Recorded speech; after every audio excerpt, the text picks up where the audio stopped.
It's the Sod Pod, brought to you by Grassland Agro. The Sod Pod.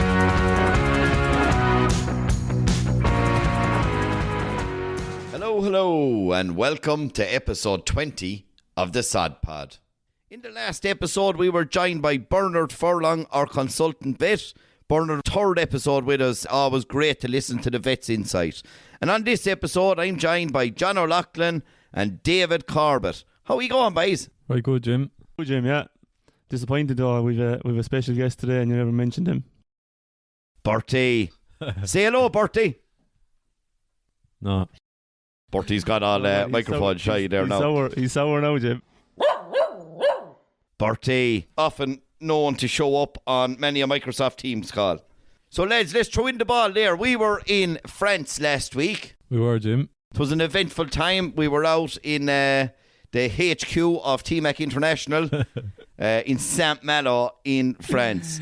We also had a couple of boys with us from Teagasc, David Wall and Michael O'Donovan. And they were presenting, because obviously Ireland, Grassland experts of the world. I need to back it up now a small bit. Yeah, that's it, sure.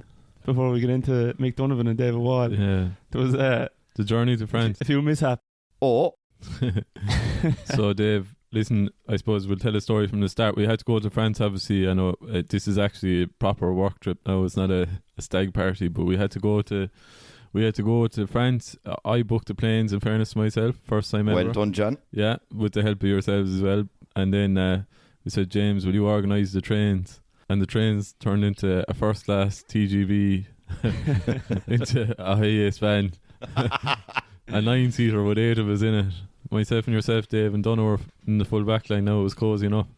Fair cosy now, yeah. And as Dunno referred to yesterday, he was a sardine between two Claremen. He actually said a sardine between two walruses, but carry on. Yeah, it was a physical enough full backline. But I suppose the best of it all was trying to even get out of the car park or get the van in the first place was complete hardship, Dave. Yeah, it was an experience now, alright, Jim. I think we done 3 or 4 laps of the we did 3 laps of the car park. We're about an hour and a half getting the van as well, because James got lost trying to find the hire car place. I was with you at this stage, and you were starting to get agitated. Small bit panicked. And I said, there's more the hunger now taking over. I said I'd go down there. I'd go down to the hire car check-in desk and see where James was. Went down anyways. Absolutely no sign of James. I rang him and I said, Jim, whereabouts are you? And he's like, Jesus, Johnny, I don't know. So I said to my live location that he was 22 minutes away. And I said, whatever you do, do not come up through gate 2E or 2F or something. The lads are there. One of about 150 gates in Charles de Gaulle. They're like briars below. And what does James do? Straight out past the lads. How are you, lads? How's it going?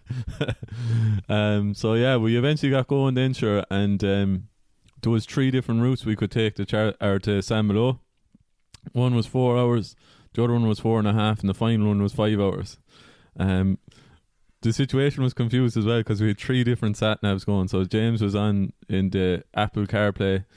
He had the Lauren then beside him doing another one, and then he had dodgy co-pilot. He had Liam down the back as well. Liam was doing the ongoing commentary, looking at his own sat nav. And between the jigs and the reels, anyways, we ended up taking the 5 hour, the 5 hour journey, which was absolute hardship altogether. We got there anyways. So it wasn't a great start for our Teagasc friends, David Wall and Mick Donovan. It was. No, they were very complimentary to my driving abilities, I must say. Yeah, myself down the full back line, we watched Match of the Day too on the on the way over. I think Mick is still upset over that one, but no, we got there anyway. So that was the main thing, and we ended up eating McDonald's on the way over a couple of times. Yeah, we arrived then, and then it was all into meetings then on the Monday morning, and then Tuesday the boys presented. Wednesday we did a bit of a presentation ourselves. But no, a very good trip, and great to discuss our upcoming soil health plan with them as well, which is going to be very important in the context of the challenges we're facing in Irish agriculture.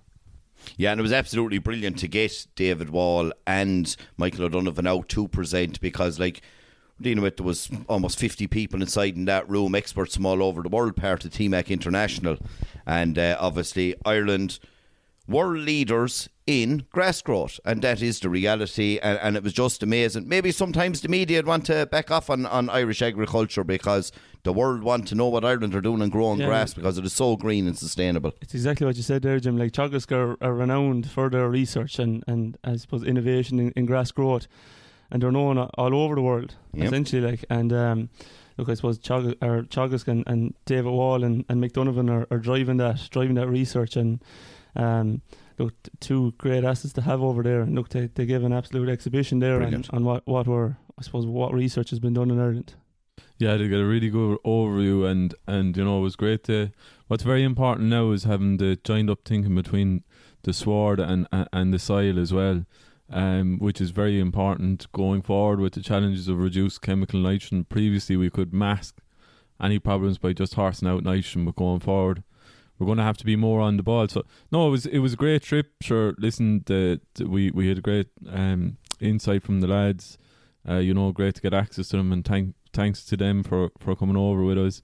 Really looking forward to getting up and running. Mike Healy is obviously a PhD student recruited as part of that project, and David is looking for someone as well. So if there's anyone maybe listening to this that'd be interested in doing a PhD going forward, get in contact with David Wall. Or I just need to put a bit of context around that, John. The PhD down in Johnstone Castle. Yeah. Look, I suppose that nominee, I suppose, will be looking at, I suppose, mineralisation on grassland soils in Ireland and trying to, I suppose, develop an index for that, and I suppose also looking at maybe the ammonia side of things and different fertilisers and technologies that could be used in the future.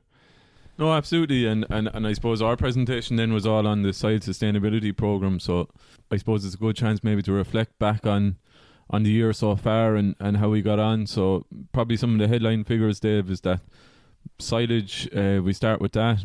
Silage is probably split. You know, the more drought affected areas are maybe the second cut are obviously much reduced or none at all. And there's lads actually cutting silage as late as this week, like. Yeah, no, definitely, John. And like, I suppose first cuts, as you said, like they weren't much different to last year, and I suppose there were two different years in a way. But like, I suppose we often say when we're talking about silage, like it's a crop that we should be putting a lot more emphasis on, and I suppose even around the nutrient management of silage, you know, we're taking big cuts off, and it's important that we're replacing those offtakes, that biomass that we're taking out the gate. But look, we have the potential to grow a series protein crop there, and sward management and the type of sward has a part to play in that. But I think every farmer has the potential to grow a better quality crop of silage just by managing it a small bit better. Yeah, absolutely. The other thing obviously that we've seen, Dave, nationally is that like P&K sales have reduced significantly. So nitrogen, we finally know for the year is kind of done. Kind of back 18%, but phosphorus and potassium is back kind of 36%. So like that's a big challenge there. We've seen the national side fertility statistics decline. Now it's hard to, when you interpret them, you need to take it with a pinch of salt because it's not the same fields. It's a new cohort of samples that are coming in. Probably a legacy effect of that 2019 starting to iron itself out as well. Like, we haven't invested as much in P&K. Maybe, Dave, you might talk about the 2019 and maybe that kind of false positive we got in the springtime. Yeah, definitely. And just before I get into that, John, you were talking about different cohort of samples, and that's 100% a factor. And even just looking at the lime, for example, and pH did fall this year in general across the soil samples that of the Teagasc report. But the amount of lime spread last year increased by 50%. They went from about 750,000 tonne up to about 1.5 million tonne, which is a crazy increase. Unbelievable. Crazy increase. And it just goes to show, you know, that farmers are, Joe, getting a bit more engaged in I suppose the role lime is going to play in improving, you know, nutrient efficiency and nitrogen efficiency on farm. But yeah, look, I suppose 2018 was an unusual year and caused the 2019 results to, I suppose, show up a bit bogus, if you put it that way. So I suppose what happened in 2018, obviously we had a drought for a prolonged period, essentially nothing happening. So you had ground that was opened up and dried out.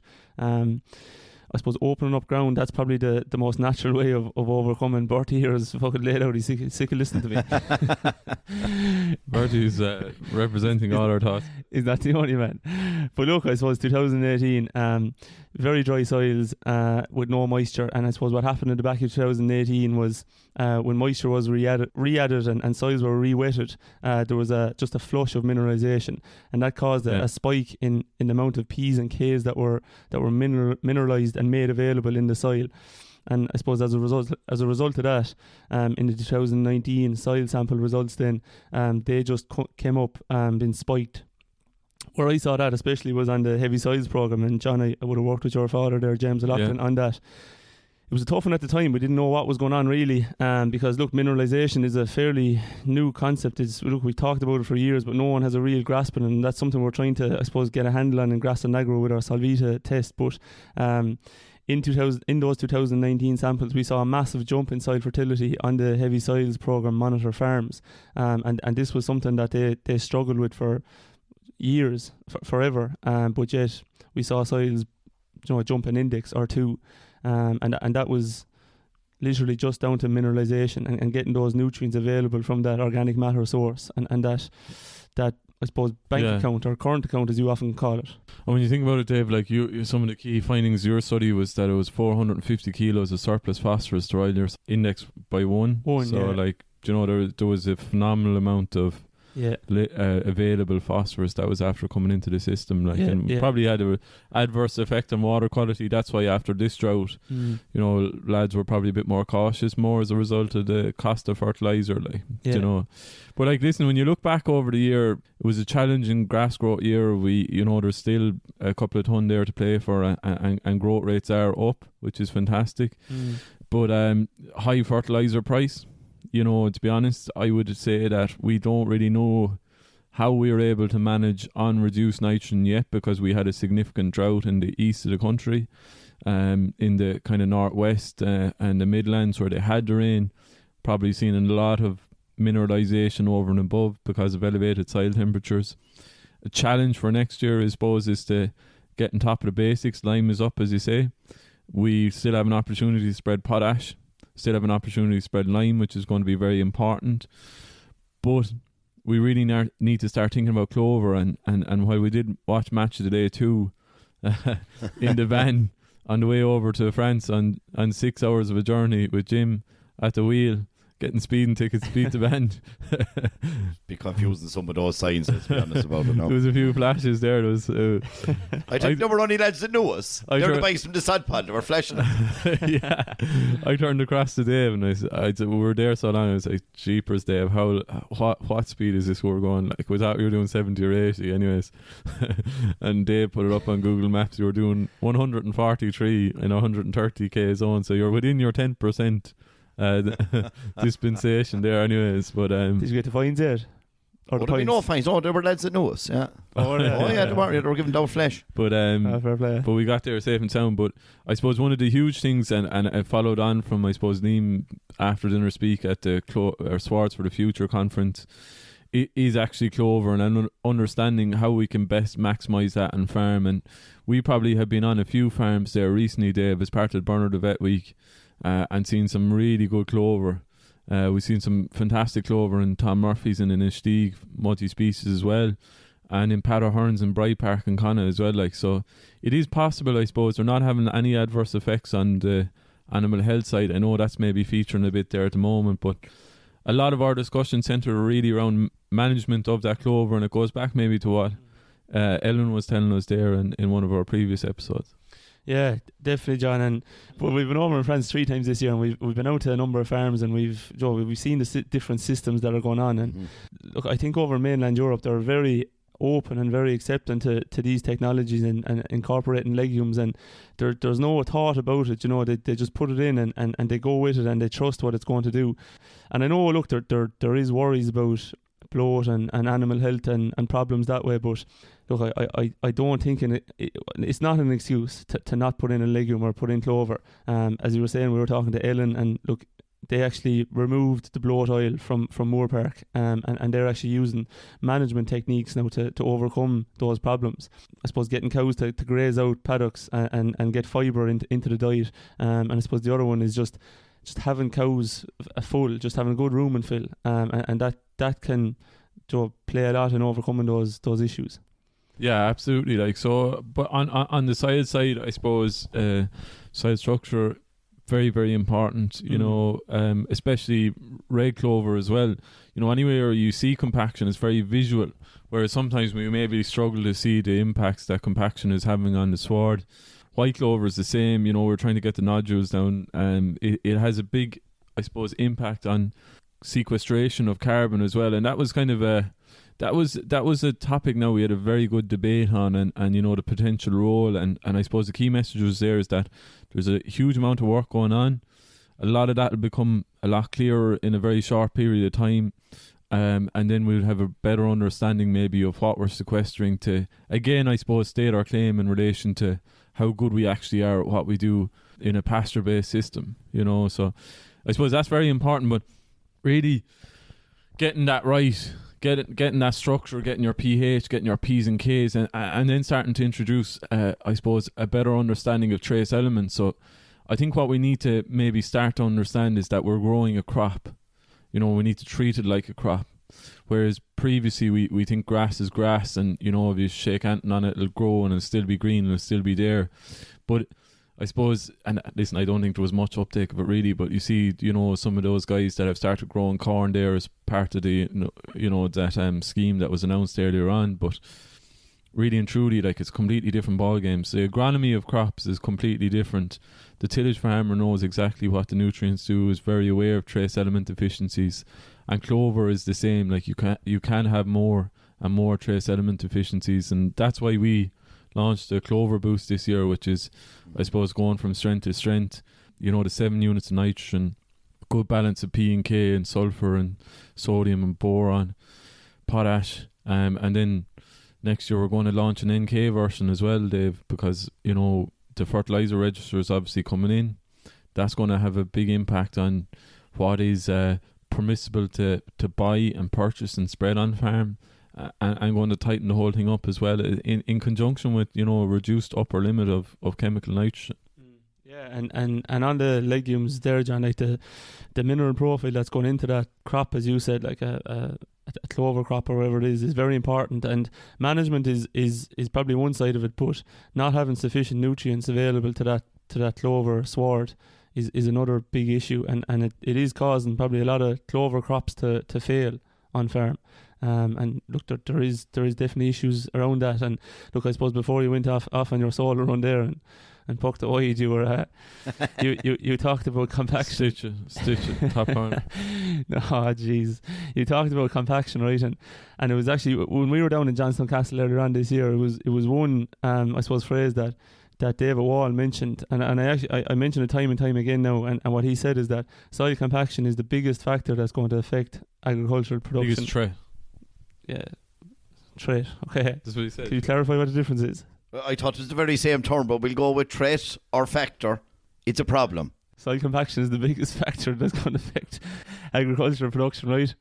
And it's something we don't even talk about on farm. It's something that we don't put much emphasis on. Yeah, by God, we did there over the Grass 10 events there. Anyone we did, Dave, we were myself and yourself did a lash of them. We did Colin Doherty's. We did Philip Tyndall's, and we came back France on the Wednesday. I went up to Roscommon on the Thursday. That's right. So in fairness to John Mary's on the ball again. He pitched it for a 6:30 start. We started about 7, just as it started to turn to dusk.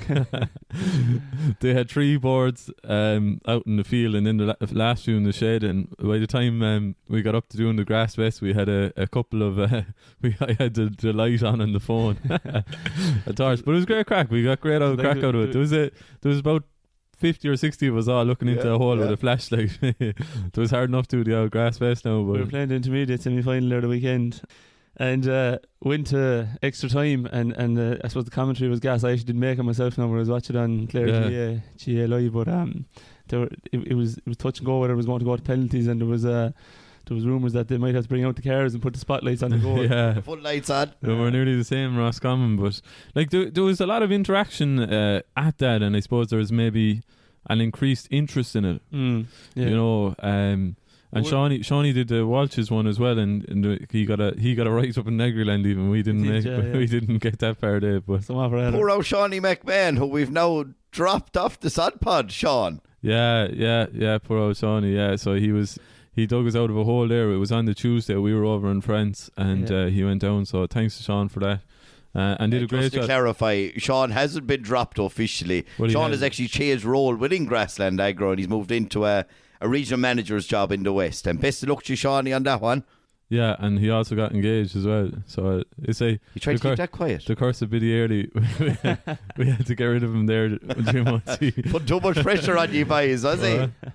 John, anyway. Jeepers, that reminds us. The one time the first time we went to France this year, we were putting savage slagging on him. We had to drive in through Paris that time.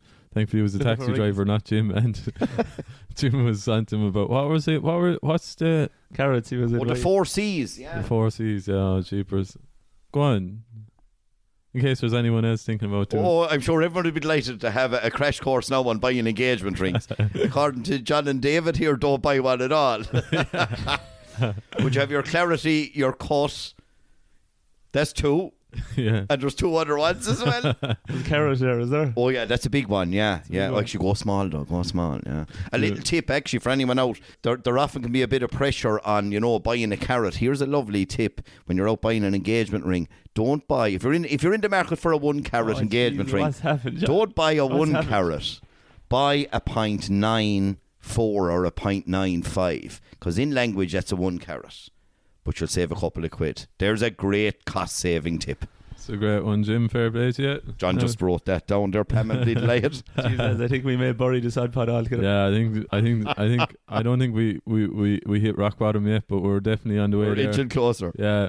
But no, yeah, like listen, congratulations, Sean and Brona. On a serious note, it's brilliant. But going back to what we were talking about, I suppose it is going to be very important just to tick off those few things. Dave, I think you haven't done a TikTok so far this year where you haven't talked about lime, so no, you're consistent, if nothing else. Yeah. It probably is a good one. Ground conditions are fairly okay. They're getting dicey in the west, but if you need to get it done, get it done.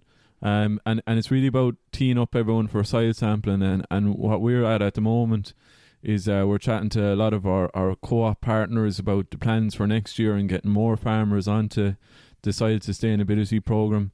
That's going to take a lot of soil sampling and a lot of horsepower, so we want to try and get that done early. So if there is anyone listening that isn't actually on the sustainability program so far, it'd be fantastic to get you in. It's a free service. It's our way of trying to promote what we do and our own product range. But to break down in simple terms, it starts with a soil sample. So important. The soil sample, listen, there's no charge for actually going and taking them. There's a lab charge for the actual lab cost. Then we do the nutrient management plan or the fertiliser plan. So that's all done in line with the Green Book. So it's the within your limits and it's trying to right nutrient, right rate, right place, right type, all the 4 hours of nutrient stewardship. Then in summertime, probably from the 10th of May to the 10th of June, we come back and do a pre-harvest assessment of your silage so we can quantify your offtakes, as Dave said. Following on from that, during the summer, we move into the soil structure and the soil biology work, and then we come back and discuss the results then with the farmer and implement an action plan on those metrics as well. So it's a good program. It's constantly evolving. That's kind of the overview of the program. Have I left out anything there, Dave or Jim? Yeah, no, just I suppose the final one is just on the Solvita and the soil structure, John, and assessing them. We talk about the Solvita and soil structure. We're talking about trying to get a handle on how much nutrients we could potentially get available from the soil. And look, and I don't want to dwell too much on it now, but like we're very privileged in Ireland with the type of soil we have, and especially the climate. We've high organic matter soils, and organic matter is essentially free nutrients. And with the way inputs and commodities have gone, look, we need to start looking elsewhere, and the soil is a massive resource of nutrients and has a massive resource of nutrients. So we need to start thinking more about that and how can we actually tap into that and make that available. And look, essentially we're trying to bring farmers that are working with us down the path of sustainability. Look, getting ahead of the curve. Look, there's no point trying to change once legislation has come into place. I suppose we need to be proactive in doing that.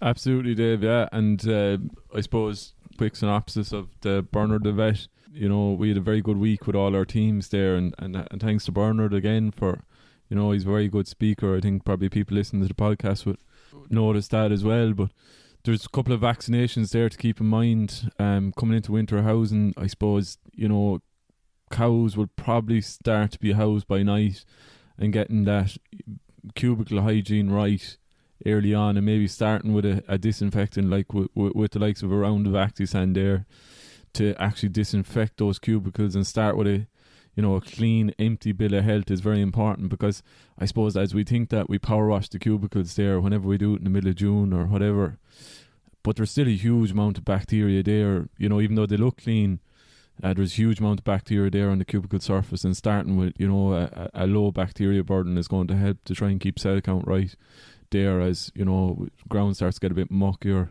and maybe cows are in by night, which is a higher risk period as well. If you were to say anything, lads, just on clover, one of the big blockers I'm always seeing is the risk of bloat. That seems to be one of the biggest common fears that's out there. What would you say to a farmer now today is like, I like the thoughts of clover, but I fear bloat? What would you say to them?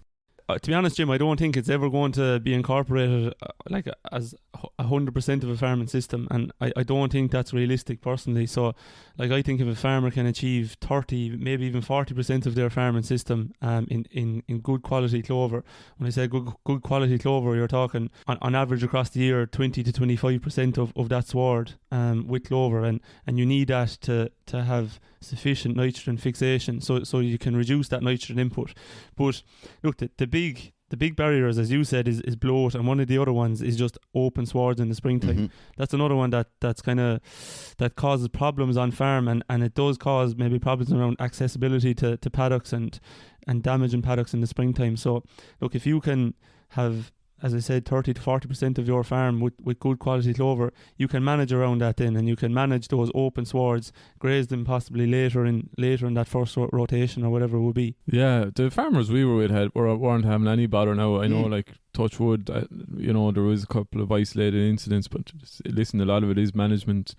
The bloat ends is another product there that can go into the water. You know, that needs to go in probably a little bit in advance of the cows going into it, though it seems to be fairly effective. It's very hard to do a proper trial on these things, you know, because it's tricky to, how do you know if it's working, and clover content and stuff like that. But anyways, listen, those are things that you can do to minimise the risk of bloat. I suppose watching the cows is another big one. Knowing how much clover you have in the paddock, so scoring it so that you know which your higher risk paddocks are going to be, are very, very important. And possibly one thing that could be done, you know, when the risk of bloat is heightened, is to weld the bottom of a ring feeder, put a bale of straw on it, move it around with the tractor and front loader. See lads doing it there for Sarah, kind of in that transition from first round to second round grass. It could be just a practical thing, just to let the cows have access to a bit of fibre, and that should minimise your risk of bloat and fill the room a little bit better as well, and, you know, slow down the cows as well. And I've seen farmers using I suppose monitors or head collars to monitor that rumination as well. And there's one particular farmer, Brendan Ryan in Ula, and he was kind of keeping a close eye on his head collars and looking at the rumination. And look, if farmers have those collars, maybe just have a look at it and see, you know, if you are going into maybe a high clover sward, content sward with probably low enough dry matter, maybe just have a look at that rumination curve, and see what factor it's having on the cows, and is it you know, is it having an implication, and, you know, what way is it affecting them. But maybe just before we finish, one of the big things, lads, because we talked about, you know, the challenges facing the industry a lot in our trip to France, is that there's either going to be one or two or three things happen. Is that we're going to reduce nutrients, mainly nitrogen. The second one is we're either going to reduce nutrients, or we're going to reduce stock numbers. Me, even though I work for a fertiliser company, I never want to see a reduction in stock numbers. You know, that's the backbone. I'm not talking, and especially in the west of Ireland, in rural communities, like it's the GA and farming, they're absolutely critical to you know, the life of rural Ireland.